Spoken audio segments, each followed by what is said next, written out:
എല്ലാവർക്കും Arya serial sport റിവ്യൂയിലേക്ക് സ്വാഗതം. ഈ വീഡിയോ ഇഷ്ടപ്പെടുവാണെങ്കിൽ ഒന്ന് ലൈക്ക് ചെയ്തും സബ്സ്ക്രൈബ് ചെയ്തും ഒന്ന് സപ്പോർട്ട് ചെയ്യണം കേട്ടോ. നെക്സ്റ്റ് വീക്ക് പ്രൊമോ ആണ് കേട്ടോ പറയാൻ പോകുന്നേ. അങ്ങനെ നമ്മുടെ ഭവാനി അയച്ച ഗുണ്ട ഭൂമിജയെ പിന്തുടരുന്നുണ്ട്. ഗുണ്ട നമ്മുടെ ഭൂമിജയെ കൊല്ലാൻ വേണ്ടി പുറകെ ഓടുന്നുണ്ട്.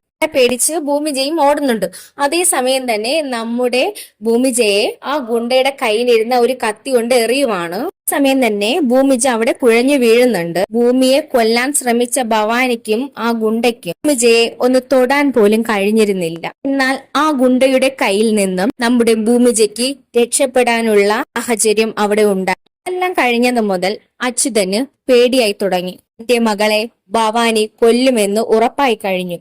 അതിന്റെ പേരിലാണ് അച്യുതൻ ടെൻഷൻ അടിക്കുന്നത്. ഭവാനി എങ്ങാനും സത്യങ്ങളെല്ലാം അറിഞ്ഞു കഴിഞ്ഞാൽ തന്റെ മകളെ കൊല്ലുമെന്ന പേടി അച്യുതനെ പിന്തുടർന്നു. ഭവാനി അറിഞ്ഞാൽ തന്റെ മകളെ തനിക്ക് നഷ്ടമാവുമെന്നും ഉറപ്പായി. അച്യുതൻ അതിനെക്കുറിച്ചെല്ലാം ആലോചിച്ച് ഭ്രാന്ത് പിടിച്ചിരിക്കുവാണ്. സമയം തന്നെ ഭൂമിക അവിടെ ഇല്ല, കടയിലേക്ക് പോകുന്നുണ്ട്. കുറച്ചു കഴിഞ്ഞപ്പോ അച്യുതൻ എവിടെയോ പോകാൻ വേണ്ടി ഇറങ്ങുന്നുണ്ട്. അതേസമയം തന്നെ അംബിക വന്ന് ചോദിക്കുവാണ്, അച്ചുവേട്ടൻ എവിടെയാ പോകുന്നേ? അച്ചുവേട്ടന്റെ മുഖത്ത് വല്ലാത്ത ക്ഷീണം. ഇപ്പോ പുറത്തേക്ക് പോകണ്ട, നീ എന്നും അച്ചുവേട്ടൻ പുറത്തേക്ക് പോകണ്ട എന്ന് പറയുമ്പോഴത്തേക്കും അച്യുതൻ ചോദിക്കുവാണ്, അതെന്താ ഞാൻ പുറത്തേക്ക് പോയാ എന്താ കുഴപ്പം? പോയിട്ട് വരാന്ന് അച്യുതൻ പറയുന്നുണ്ട്. ഈ സമയം തന്നെ അംബിക പറയണ, അച്ചുവേട്ടൻ ഒറ്റയ്ക്ക് പോകണ്ട, ഭൂമിജയെ കൂടെ വിളിക്കൂ എന്ന് പറയുന്നുണ്ട്. സമയം ദേഷ്യത്തോടു കൂടി തന്നെ നമ്മുടെ അച്യുതൻ പറയുവാണ് അംബികയോട്, എന്തിനും ഏതിനും ഭൂമി, ഇതിനാ എപ്പോഴും ഭൂമി എന്ന് പറഞ്ഞിട്ട് ദേഷ്യപ്പെടുന്നുണ്ട് അംബികയോട്. സമയം തന്നെ അംബിക ചോദിക്കുവാണ്, അച്ചുവേട്ടൻ എന്തിനാ ദേഷ്യപ്പെടുന്നത്? ഈ സമയം അച്യുതൻ പറയുവാണ്, എവിടെ പോയാലും ഭൂമിയെ മതി, അച്ചുവേട്ടൻ എവിടെ പോയാലും ഭൂമിയും കൂടെ കൂട്ടാറില്ലേ, അതുകൊണ്ടാ പറഞ്ഞേ. അച്യുതൻ പറയുവാണ്, നാളെ ഭൂമി ഇല്ലാണ്ടായാൽ എന്താവും? ഈ സമയം തന്നെ അംബിക പറയുവാണ്, അച്ചുവേട്ടൻ എന്താ പറയുന്നത്? എങ്കിൽ കൊള്ളുന്ന വർത്തമാനം പറയരുത് കേട്ടോ. ഇതല്ല ഞാൻ പറഞ്ഞത്. നാളെ ഭൂമി അവളുടെ അച്ഛനും അമ്മയും വന്ന് കൊണ്ടുപോയാൽ പിന്നെ നമുക്ക് ആരാ ഉള്ളത്? ഇതാ ഞാൻ പറഞ്ഞത്. ഇങ്ങനെയൊന്നും പറയല്ലേ അച്ചുവേട്ടാ, ഇങ്ങനെയൊന്നും സംഭവിക്കത്തില്ല എന്ന് അംബിക പറയുവാണ്. സമയം തന്നെ അച്യുതൻ പറയുവാണ്, ഞാൻ പോയ കാര്യം ഒന്ന് നീ ഭൂമിജയോട് പറയണം. അച്യുതൻ നേരെ പോകുന്നത് വേറൊരിടത്തുമല്ല, ഭൂമിയുടെ യഥാർത്ഥ അച്ഛന്റെ അടുത്തേക്കാണ്. അതായത് സത്യദാസിനെ കണ്ട് സംസാരിക്കാൻ വേണ്ടിയാണ് അങ്ങോട്ടേക്ക് പോകുന്നത്. ഇതിലേക്ക് പോയപ്പോ ഹോൺ ബെൽ അടിക്കുന്നുണ്ട്. അത് കഴിഞ്ഞ് സത്യദാസ് വന്ന് വാതിൽ തുറക്കുന്നുണ്ട്. ആരാന്ന് ചോദിക്കുന്നു. അച്യുതൻ പറയുവാണ്, ഞാൻ ഭൂമിയുടെ അച്ഛനാണെന്ന്. സമയം തന്നെ സത്യദാസ് പറയുവാണ്, എനിക്കറിയാം, കയറി വരൂ എന്ന് പറയുന്നു. അടുത്തേക്ക് വന്നതിന് ശേഷം അച്യുതനോട് സത്യദാസ് ചോദിക്കുവാണ്, എന്താ വന്നത്? അവള് സുഖമായിട്ടിരിക്കുന്നു എന്നൊക്കെ വിശേഷങ്ങൾ ചോദിക്കുവാണ് സത്യദാസ്. സമയം തന്നെ അച്യുതൻ പറയുവാണ്, അവള് സുഖമായിട്ടിരിക്കുവാണ്. അതേസമയം തന്നെ അച്യുതൻ പറയുവാണ്, സാറിന്റെ മകളെയും ഭാര്യയും കാണാതായ കഥകളെല്ലാം ഞാൻ കേട്ടിട്ടുണ്ട്. അച്യുതൻ പറയുവാണ്, ദാസിന്റെ മനസ്സിലിരിക്കുന്നത് എന്താണെന്ന് അറിയാൻ വേണ്ടിയിട്ടാണ് അച്യുതൻ ഇങ്ങനെ പറയുന്നത്. എല്ലാം പറഞ്ഞു കഴിഞ്ഞതിന് ശേഷം ദാസ് പറയുവാണ്, എന്റെ ഭാര്യയും മകളെയും നഷ്ടപ്പെട്ടു പോയി എനിക്ക്. അങ്ങനെ അദ്ദേഹം ഭാര്യയുടെയും മകളെ കുറിച്ചുമുള്ള പഴയ കാര്യങ്ങളെല്ലാം പറയുന്നുണ്ട് അച്യുതനോട്. അച്യുതനാണെങ്കിൽ ആകെ ഞെട്ടി നിൽക്കുവാണ്. കാര്യങ്ങളെല്ലാം കേട്ട് കഴിഞ്ഞപ്പോൾ അച്യുതൻ പറയാനാകുന്നില്ല. സമയം തന്നെ അച്യുതൻ പറയുവാണ്, ആ കുട്ടി ഇപ്പോഴും ജീവിച്ചിരിപ്പുണ്ടെങ്കിലോ മറ്റാരെങ്കിലും എടുത്തു വളർത്തുവാണെങ്കിലോ ഒക്കെ അച്യുതൻ പറയുവാണ് സത്യദാസിന്റെ മനസ്സറിയാൻ വേണ്ടി. സമയം തന്നെ സത്യദാസ് പറയുവാണ്, എന്റെ മകൾ ഈ ഭൂമിയിൽ ഏത് കോണിലുണ്ടായിരുന്നാലും അവളെ ഞാൻ കണ്ടെത്തുക തന്നെ ചെയ്യും. എന്റെ മോളെ ആരെങ്കിലും എടുത്തു വളർത്തിയിട്ടുണ്ടെങ്കിൽ അവരുടെ ഓർമ്മയിൽ നിന്ന് പോലും എന്റെ മകളെ ഞാൻ മായ്ച്ചു കളയും. എന്റെ മകളെ തിരിച്ചു കിട്ടിക്കഴിഞ്ഞാൽ ആർക്കും ഞാൻ അവളെ വിട്ടുകൊടുക്കത്തില്ല.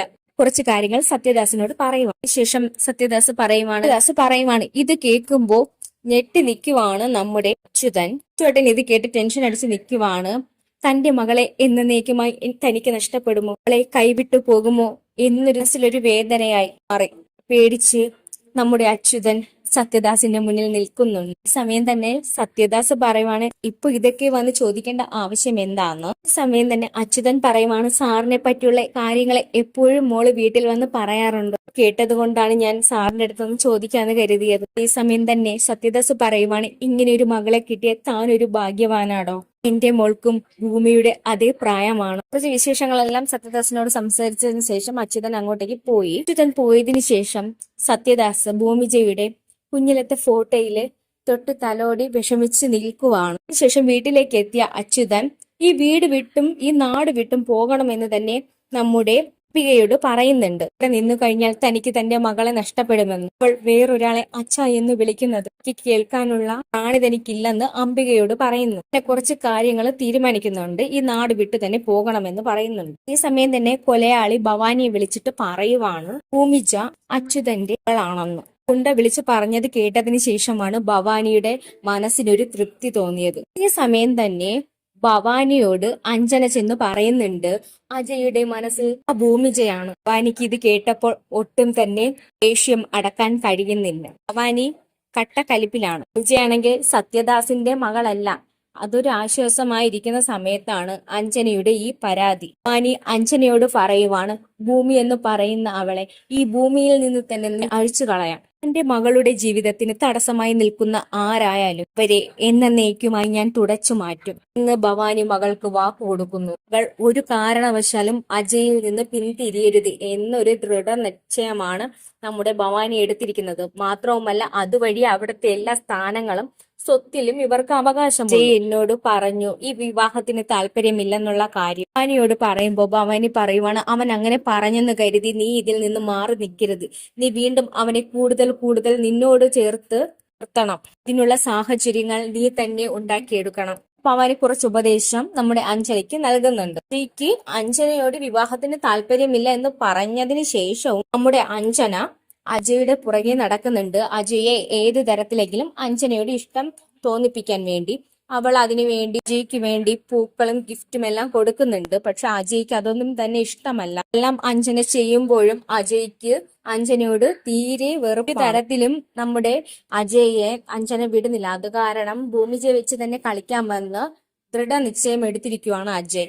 ശേഷം അജയ് അഞ്ജനയോട് സംസാരിക്കുന്നതാണ് കാണിക്കുന്നത്. അഞ്ജനയോട് പറയുവാണ് അടുത്ത ദിവസം എൻഗേജ്മെന്റ് ആണ്. ഭൂമി വരുമ്പോൾ ഭൂമിയുടെ വിരലിൽ ഞാൻ മോതിരം അണിയിക്കും തുടങ്ങിയ കാര്യങ്ങളൊക്കെ അഞ്ജനയോട് പറയുന്നുണ്ട്. ഇത് കേൾക്കുമ്പോ അഞ്ജനയ്ക്ക് ഒരു ഇരിക്കപ്പൊറുതിയും ഇല്ല. അഞ്ജനയും കട്ടക്കലിപ്പാണ്. അഞ്ജനയെ ഒഴിവാക്കി അജയ് ഭൂമിയെ തന്റെ ജീവിതത്തിലേക്ക് കൊണ്ടുവരുമെന്ന് അജയുടെ വാക്കുകൾ കേട്ടതിനു ശേഷം വാനിക്കും അഞ്ജനയ്ക്കും ഇരിക്കപ്പൊറുതിയില്ല. അങ്ങനെ വാനി അഞ്ജനയോട് പറയുവാണ് മോൾ ഇതൊന്നും കേട്ട് വിഷമിക്കണ്ട. പിറ്റേ ദിവസം എന്തായിരുന്നാലും ഭൂമി അങ്ങോട്ടേക്ക് വരുമെന്ന് അഞ്ജനയ്ക്കും അറിയാം, ഭവാനിക്കും അറിയാം. നീ അവിടേക്ക് വരുമ്പോ ഭൂമിയുടെ ജീവൻ അവിടെ വെച്ച് തന്നെ ഭവാനി ദൃഢനിശ്ചയം എടുത്തിരിക്കുവാണ്. ഒരു പ്ലാൻ അവിടെ ഒരുക്കുന്നുണ്ട് ഭവാനി. ഭൂമിയെ കറണ്ട് അടുപ്പിച്ച് അവളെ കൊല്ലാൻ അടുക്കളയിലേക്ക് വന്നിട്ട് പായസവും കാര്യങ്ങളൊക്കെ ചെയ്യുമല്ലോ. അടുക്കള പണിക്ക് കയറുന്ന സമയത്ത് നോക്കിയിട്ട് മരിക്കുന്ന രീതിയിൽ വരുത്തി തീർക്കണം ഭവാനിക്ക്. അതുപോലെ തന്നെ ഭൂമി അജയുടെ വീട്ടിലാണല്ലോ മരിച്ചിരിക്കുന്നത്. അതുകൊണ്ട് തന്നെ ആർക്കും സംശയവും തോന്നുന്നില്ല.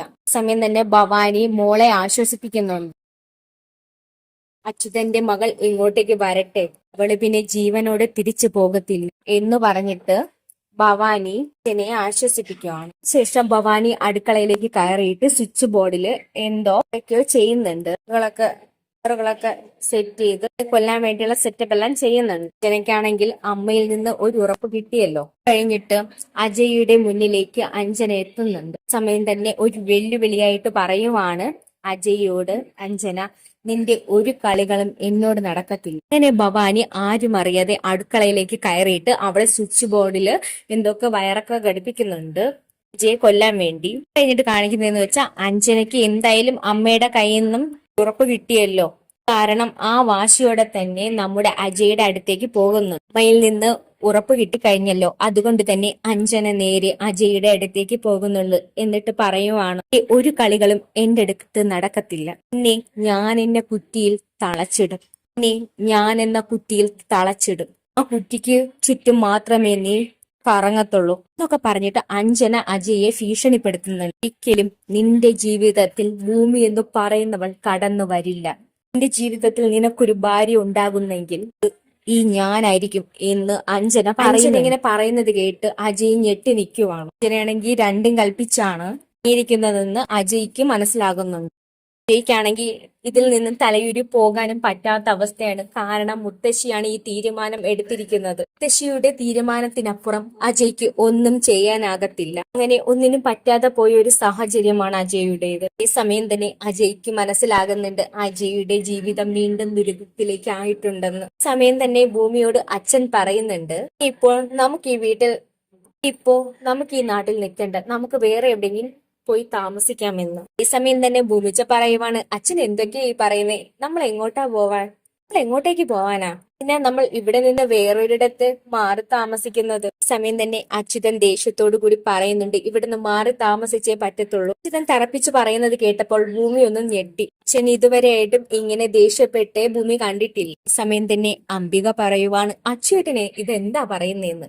അതേസമയം തന്നെ അച്യുതൻ പറയുവാണ്, നീ മിണ്ടിപ്പോകരുത് അംബികെ എന്ന് അച്യുതൻ പറയുന്നുണ്ട്. എനിക്കറിയാം എന്ത് വേണമെന്ന് അച്യുതൻ പറയുന്നുണ്ട്. നമ്മൾ ഇനി ഈ നാട്ടിൽ നിന്നാൽ ശരിയാവത്തില്ല എന്നുള്ള കാര്യം അച്യുതൻ പറയുന്നുണ്ട്. അച്യുതൻ പറയുന്ന ആ വാക്കുകൾ കേട്ടപ്പോ ഭൂമിജയ്ക്ക് വല്ലാണ്ട് വിഷമം തോന്നുന്നു. അങ്ങനെ സങ്കടപ്പെട്ട് അവിടെ നിൽക്കുവാണ്. സമയം തന്നെ അച്യുതന് മനസ്സിലാകുന്നുണ്ട് ഭൂമിക്ക് ഇതൊട്ടും ഇഷ്ടപ്പെട്ടില്ല എന്ന്. അച്യുതന് മനസ്സിലാകുന്നുണ്ട് ഈ പറഞ്ഞ കാര്യങ്ങൾ ഒട്ടും തന്നെ ഭൂമിജയ്ക്ക് യോജിക്കാൻ കഴിയില്ലെന്ന്. ശേഷം കാണിക്കുന്നത് വെച്ചാൽ നമ്മുടെ അച്യുതൻ ഭൂമിയുടെ അടുത്തേക്ക് ചെന്നിട്ട് അദ്ദേഹത്തോടെ അടുത്ത് ചേർത്ത് പിടിക്കുന്നുണ്ട്. ഭൂമിയോട് തന്റെ ഉള്ളിലെ സങ്കടങ്ങളെല്ലാം അച്യുതൻ പറയുന്നുണ്ട്. അതേസമയം പറയുന്നുണ്ട്, നമുക്ക് ഇവിടെ നിന്ന് പോയാലേ പറ്റുള്ളൂ മോളെ എന്നൊക്കെ പറയുന്നുണ്ട്. സമയം തന്നെ ഭൂമിജ പറയുവാണ്, അച്ഛന്റെ ആഗ്രഹം അങ്ങനെയാണെങ്കിൽ അങ്ങനെ തന്നെ ചെയ്യാമെന്ന് ഭൂമി പറയുവാണ്. അച്ഛനെ എന്തായാലും സങ്കടപ്പെടുത്താൻ ഭൂമിക്ക് പറ്റത്തില്ല. കൊണ്ട് തന്നെ ഭൂമിജ സമ്മതിക്കുവാണ്. ശരി, അച്ഛന് ഇഷ്ടമല്ലെങ്കിൽ ഇവിടെ നിന്ന് പോയേക്കാം. അങ്ങനെ ഭൂമിജയും അച്ഛനോട് സംസാരിച്ചു. അതിനുശേഷം അവർ ആ നാട് വിടാൻ തീരുമാനിക്കുന്നു. സമയം സൗഭാഗ്യപുരത്ത് ഭൂമിജയുടെ എൻഗേജ്മെന്റ് നടത്താൻ വേണ്ടി തയ്യാറാകുന്നുണ്ട് അജയ്. കാര്യം ഭൂമിജയ്ക്ക് ഒട്ടും തന്നെ അറിയത്തില്ല. അജയ് ആണെങ്കിൽ അഞ്ജനയുടെ കയ്യിൽ നിന്നും രക്ഷപ്പെടാൻ വേണ്ടിയിട്ടാണ് ഭൂമിയെ വിവാഹം കഴിക്കാൻ വേണ്ടി ഒരുങ്ങുന്നത്. എന്നാൽ ഈ വിവാഹം കഴിയുന്നതോടുകൂടി ഭൂമിയുടെ ജീവിതത്തിൽ വലിയ വലിയ ദുരന്തങ്ങൾ ഉണ്ടാകാൻ പോകുന്നു. ഇനി പ്രധാനമായിട്ടും ഭവാനിക്കും അഞ്ജനയ്ക്കുമാണ് ഭൂമിജയോട് പ്രധാനമായിട്ടും വൈരാഗ്യം ഉണ്ടാകാൻ കാരണം. ഭവാനിയുടെ കയ്യിൽ നിന്നും ഭൂമിജയെ അജയ്ക്ക് രക്ഷിക്കാൻ കഴിയുമോ അറിയില്ല. ഇനി വരാൻ പോകുന്ന എപ്പിസോഡുകളിൽ നമ്മുടെ അജയുടെയും ഭൂമിജയുടെയും വിവാഹം ആണ് ഇനി വരാൻ പോകുന്ന എപ്പിസോഡുകളിൽ വരുന്നത്. ഇഷ്ടപ്പെടുവാണെങ്കിൽ ഒന്ന് ലൈക്ക് ചെയ്ത് സബ്സ്ക്രൈബ് ചെയ്ത് ഒന്ന് സപ്പോർട്ട് ചെയ്യണം കേട്ടോ.